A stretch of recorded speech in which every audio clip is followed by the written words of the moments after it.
राम प्रसाद नाम का एक भक्त था। वह ठाकुर जी को हमेशा माला पहनाता था।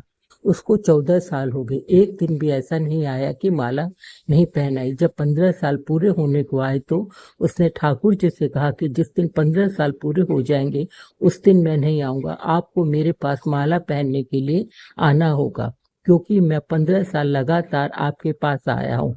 अब आपको आना होगा, तभी मैं आपको माला पहनाऊंगा। और कहकर आ गया।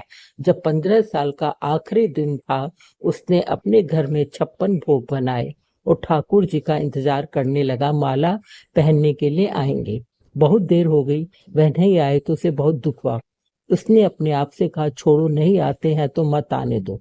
वह सारा भोजन इकट्ठा करके पोटली बांध जंगल की ओर चलने लगा।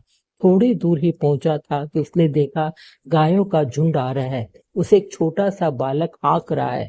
वह बालक उसके नजदीक आकर बोला, क्या बात है बाबा, आपकी पोटली से बहुत अच्छी खुशबू आ रही है, बहुत भूख लगी है, कुछ खाने को है तो दे दो।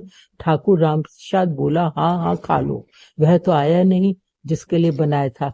अब नहीं आए तो नहीं आए, मेरे को क्या है, मैं तो गायों को देने आया हूँ। पहले तुम खा लो, बचेगा तो गाय को भी दे दूंगा। बालक बोला, आप अपने हाथ से खिला दो बाबा, मेरे हाथ गंदे हैं। राम प्रसाद अपने हाथ से बालक को खाना खिलाने लगा, उसको खिलाकर फिर खुद भी खाता।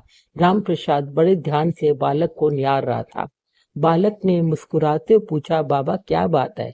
राम प्रसाद बोला कि मैं जिसका इंतजार कर रहा था, कहीं आप वही तो नहीं हो? कृष्ण जी ने अपना बाके बिहारी जी का रूप दिखाया। राम प्रसाद देखकर भाव विभोर हो गया। कृष्ण जी बोले, तुम्हारे जैसे और भी भक्त हैं, मुझे सबके पास जाना पड़ता है, मैं भक्त को कभी भी नाराज नहीं कर सकता। राम प्रसाद की आंखों से आंसू बहने लगे।